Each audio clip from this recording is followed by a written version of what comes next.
ಧರ್ಮಸ್ಥಳದ ಬಗ್ಗೆ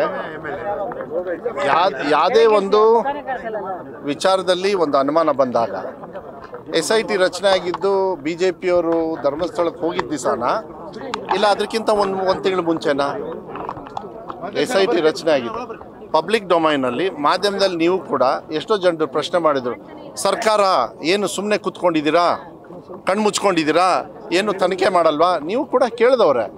ಕೇಳಿದಾಗ ಸರ್ಕಾರದಲ್ಲಿ ಒಂದು ತೀರ್ಮಾನವನ್ನು ಮಾಡಿ ಪಾಪ ವೀರೇಂದ್ರ ಹೆಗ್ಗಡೆ ಅವರು ಕೂಡ ಇದನ್ನು ಏನಾದ್ರು ಒಂದು ತನಿಖೆ ಮಾಡಿ ಮುಗಿಸ್ರಿ, ನಾವು ಯಾವತ್ತೂ ಕೂಡ ಯಾವುದೇ ಥರದ ನಾವು ಕೋಆಪ್ರೇಷನ್ ಕೂಡ ಮಾಡ್ತೀವಿ ಅಂತ ಅವರೇ ಹೇಳಿದಾಗ ಐ ಥಿಂಕ್ ಇದು ನಡೆದಾಗ ಅದೇನಾಯಿತು ಅಂತ ಇನ್ನೂ ರಿಪೋರ್ಟ್ ಬಂದಿಲ್ಲ. ನಾನು ಅದ್ರ ಬಗ್ಗೆ ಮಾತಾಡೋದಕ್ಕಾಗೋದಿಲ್ಲ, ತಿಳ್ಕೊಳ್ಳಿ. ಅದನ್ನು ಹೋಮ್ ಮಿನಿಸ್ಟರ್ ಕ್ಲಿಯರಾಗಿ ಹೇಳಿದ್ದಾರೆ. ಇನ್ನೂ ಕೂಡ ತನಿಖೆ ಹಂತಲ್ಲಿದೆ. ಹಿಂಗೆ ಸಿಕ್ಕಿಲ್ಲ ಅಂದ ತಕ್ಷಣ ಹಾಗೆ BJPಯವ್ರು ಹಾಗೆ ಹೋಗ್ಬಿಟ್ರು ಅಂತೇಳಿ ಇದೆ. ಸಿಕ್ತೋ ಇಲ್ಲೋ ತನಿಖೆ ಆಗಬೇಕು. ಒಂದು ಧರ್ಮಸ್ಥಳಕ್ಕೆ ಇರ್ತಕ್ಕಂಥ ಭಾವನೆ, ಏಕೆಂದರೆ ಅಲ್ಲಿ ಭಾಳ ಭಾವನಾತ್ಮಕವಾಗಿರ್ತಕ್ಕಂಥ ಒಂದು ಸಂಬಂಧ, ಅದು ಪ್ರಶ್ನೆ ಇಟ್ಟಾಗ ಸಿದ್ದರಾಮಯ್ಯವ್ರ ಸರ್ಕಾರದಲ್ಲಿ ಅದನ್ನು ಕ್ಲಾರಿಟಿ ಮಾಡಿ ಕೊಡ್ತಕ್ಕಂಥದ್ದು ಸಾರ್ವಜನಿಕರಲ್ಲಿ ಅದು ಕರ್ತವ್ಯ ಆಗ್ತದೆ. ಅದನ್ನು ಏನು ಮಾಡಲಿಲ್ಲ ಅಂತ ಹೇಳಿದರೆ ಇವತ್ತೇನಾಗ್ತಾಯಿತ್ತು, ನೀವೇನು ಮಾಡಿಲ್ಲಂತೆ ಅಂತ ಕೇಳ್ತಾಯಿದ್ರಿ. ಮಾಡಿದ ಮೇಲೆ ಇದು ಮಾಡಿದ್ರಂತೆ ಅಂತೇಳಿ ತನಿಖೆ ಆದ ತಕ್ಷಣ ತಪ್ಪಾಗಿದೆ ಅಂಥೇಳಿ ತನಿಖೆ ಅಲ್ಲ, ತಪ್ಪಾಗಿದೆಯೋ ಇಲ್ಲೋ ಅಂಥೇಳಿ ನೋಡೋಕ್ಕೆ ತನಿಖೆ, ಅದು ಬಹಳ ಮುಖ್ಯ ಆಗ್ತದೆ. ಯಾವುದೇ ಸಂದರ್ಭದಲ್ಲಿ ಅವಶ್ಯಕತೆ ಬಿದ್ದಾಗ, ಅದು ಧಾರ್ಮಿಕ ಕ್ಷೇತ್ರದಲ್ಲಿದ್ದಾಗ ಭಾಳ ಸೆನ್ಸಿಟಿವ್ ಇರ್ತದೆ.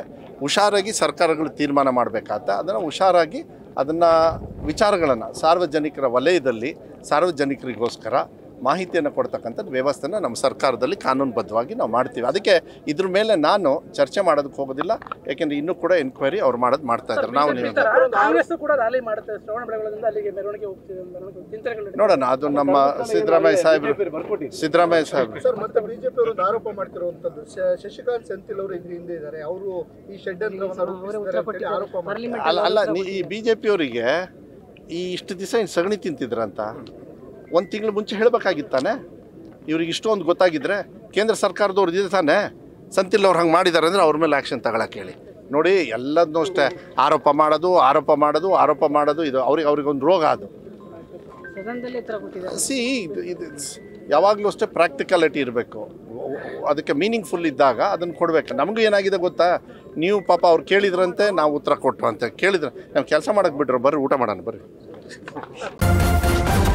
ನ್ಯೂಸ್ ಫಸ್ಟ್ ನಿರ್ಭೀತಿಯಿಂದ ನಿಮ್ಮ ಪರವಾಗಿ.